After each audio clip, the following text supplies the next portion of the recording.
Fortnite's island has been consumed by warfare, and the battle for the wasteland is heating up. With a psychotic villain fueled by Nitro, a mysterious figure known as the Wanderer, and the return of Agent Jones, here is the story of Season 3 Explained. There has been a major battle going on between warring factions, led by Agent Jones and Hope. Originally, they started the Underground to take on a crime syndicate known as the Society. They're led by Oscar, who kidnapped Peely to hold for ransom, and in return, they wanted the location of Pandora's box. Behind every great leader is a scheming person, and this is where Valeria comes into the picture. She's the sister of Hope and co-leader of the Society. Her motive to find the box was purely power-driven, but she failed to realize if you open it, you'll unleash curses upon mankind. As Jones and Hope are dedicated to fighting the Society and getting Peely back, Valeria was busy tracking down the box. It turned out that Jones knew nothing about the chest, making the ransom node useless. She had to do it herself, but her search was successful. Taking the island by surprise, Valeria opened Pandora's box.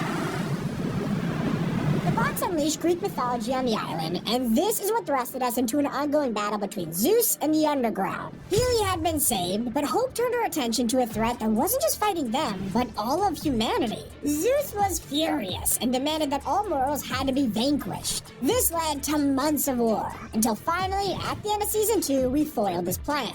Because of this, he sent out multiple lightning strikes, and that's how Pandora's box charged up to release a giant burst of energy.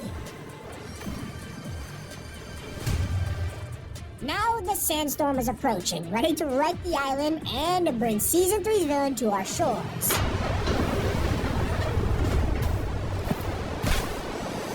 As the sandstorm swept through the island, this mysterious ship crashed into it. On board, an evil presence was preparing his army of marauders for warfare. From the throne room atop his ship, we meet Megalodon, the self-proclaimed Lord of the Wasteland.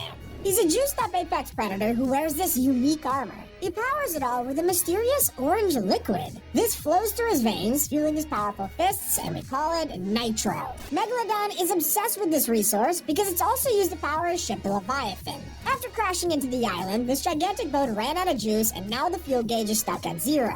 This proved to be the first obstacle in Megalodon's plan. You see, this place is a joke to him. He literally wants to raze it to the ground once his Leviathan awakes. So to begin his evil plan, he enlists the help of the Machinist. She's the center of all things Nitro and runs the refinery at Redline Rig. This giant engine-shaped factory is mining into the ground, collecting resources, and turning it into fuel. A chalkboard at the rig shows exactly how the Machinist refines this Nitro. We also learn its early names are Fast Juice and Speed Goo. Clearly, this is a new resource, and the rest of the world doesn't know about it yet, making it very hard to get your hands on. That's why the Machinist is so important to Megalodon's plan. Without Nitro, he has no power.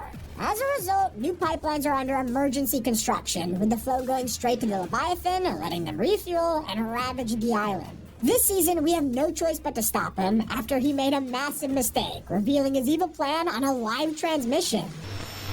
I am the voice of the wasteland. I am the last thing you see before the darkness takes hold, and that sad mountain monument to the banished gods. Your only god now is me. What you just heard is referring to the aftermath of the ancient Greeks and how their story is ending after the major battle. The tale of myths and mortals all came down to this, a fight between Hope, the Underground, and Zeus. The king of the gods fled to another realm. And so to celebrate, Hope and the Underground entered Mount Olympus. It is now claimed as theirs, and the throne of the once powerful Zeus has been defaced. The uprising conquered the gods, but one creature is remaining. At the underworld, Hades commands Cerberus to stay behind. As we're asked, what or who could he be waiting for? He tells us that the gods have gone to find new domains, as his master left him here to prepare for her arrival. This unknown figure will arrive on the sweet summer wind and is described as the Queen. There's only one person who Cerberus would call queen, and that's Hades' wife, Persephone. That's right, sometime this summer she'll arrive and maybe help us defeat Megalodon. But right now, Hope and the Underground are turning their attention to the next threat. Only problem is, after Agent Jones helped them in the uprising, he's getting tired of fighting. Jones, you're late. I just dethroned the King of Olympus. I think I've earned some downtime. First of all, we dethroned the King of Olympus. Second, no. I've been watching Megalodon. I don't like what I see.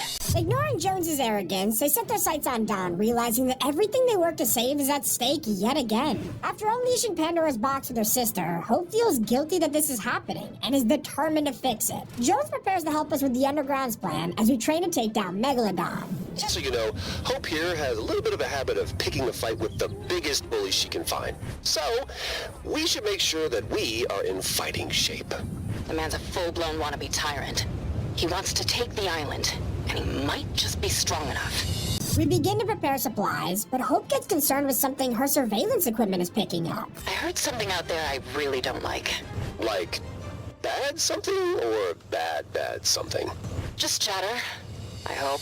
Whatever it is, she's not a fan. But after defeating gods and the society, this seems like a threat they can probably take on. Just right now, the Underground's gonna need some help. Wastelanders like Russ love the chaos of the desert and thrive on living dangerously. Dawn is now a threat to this lifestyle, and Rust is gonna sacrifice everything if it means stopping the destruction. The same goes for Bright Bomber, who watched as everything she loved was buried by the sandstorm. With nothing left, she's been forced to adapt to her environment, and has evolved to Bright Raider. They'll join us in the fight against Megalodon and the Machinist, as we battle for control of the island and use Nitro to our own advantage. As for the Society, their leader Oscar has gone into hiding. The fall of their organization ruined his life, but he's decided to not hold a grudge. Sure, he's ready to claw back everything he's lost, but he also believes that anything you could topple doesn't deserve to stand.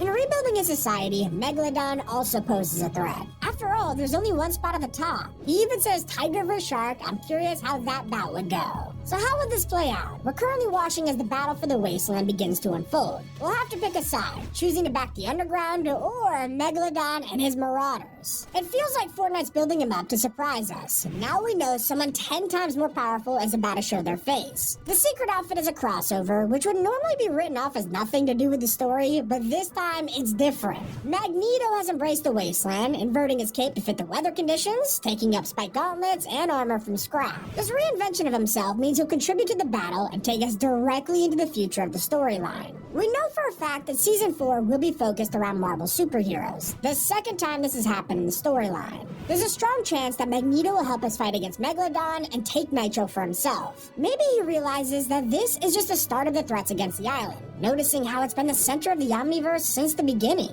It's possible he tells Professor X about his findings and the X-Men are sent to the island. Or maybe Magneto is revealed to be a villain. He could give away the island to evil forces, causing the X-Men and Fantastic Four to swoop in. Marvel has been essential to the story and how it functions, taking part in the downfall of the Imagined Order, rescuing the Paradigm from the Ice Moon, and protecting the Zero Point from outside invaders. Now they're returning, and the Wasteland seems like our final stop before they are unleashed on the island once more. It is one of the mysteries that'll be solved in Season 3, while another is just starting. At the summit of the Snowy Mountains, a secret bunker has been constructed. It's impenetrable, and something or someone is hiding in here. Well, some think it's a teaser for a crossover. Bunkers have historically been part of the storyline. From the very first ones in 2018 that led to the Imagined Order's bridge, to the redacted doors that revealed Dr. Sloan's lair, they've always had significance. This time around, it could be related to Magneto researching the island before he leaves and enters the Wasteland. Or it could be someone else entirely. Around the island, residents have been spraying graffiti on the walls, whether it's worshipping Hope or demonizing Megalodon. But one artwork appears time and time again, and that belongs to the Wanderer. This cloaked figure is becoming the largest mystery of Chapter 5 as we scramble to uncover their identity. It isn't just graffiti they show up in. We recently spotted them riding alongside Megalodon and his posse of Marauders, which could imply they're on his side. The question is, are they truly here to help us or ruin us? And that leads to a more exciting mystery. Are they even human? Could this be a god who stayed behind to protect mortals? Maybe a superhero or a mutant? In fact, what if they are the ones hiding in the Snowy Mountains, waiting to walk out of that bunker door any day now? Let me know what you think in the comments.